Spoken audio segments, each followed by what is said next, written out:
Chers abonnés, bonjour, j'espère que vous allez bien. Aujourd'hui, nous allons parler de comment préparer nos rejets de banane plantain pour une bonne production.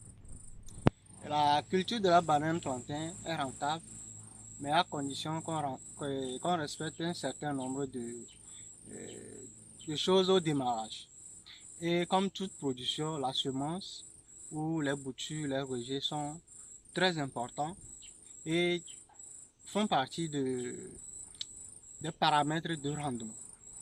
Et donc aujourd'hui, nous allons parler de comment on peut bien préparer nos rejets de banane plantain. Ici sur le site de Saveur Santé, nous avons plusieurs variétés. Et précisément, nous avons 4 variétés.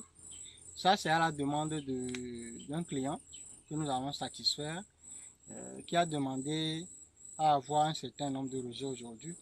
Et donc, en plus de chercher de fournir des rejets, nous faisons aussi la préparation de ce rejet-là. Et donc, si on prend un rejet entier comme ça, après l'avoir déterré, on peut aller directement le planter.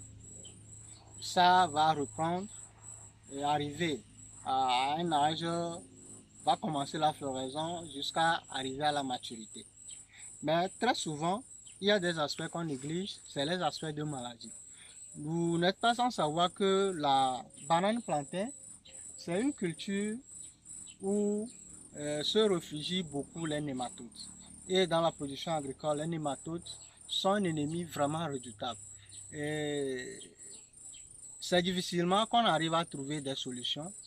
Et donc, il est bon d'aller plutôt à la prévention que de vouloir traiter la maladie quand ça va arriver. Et donc, quand nous prenons ces racines, il y a déjà des problèmes au niveau de ces racines. Il y a des galeries de nématodes.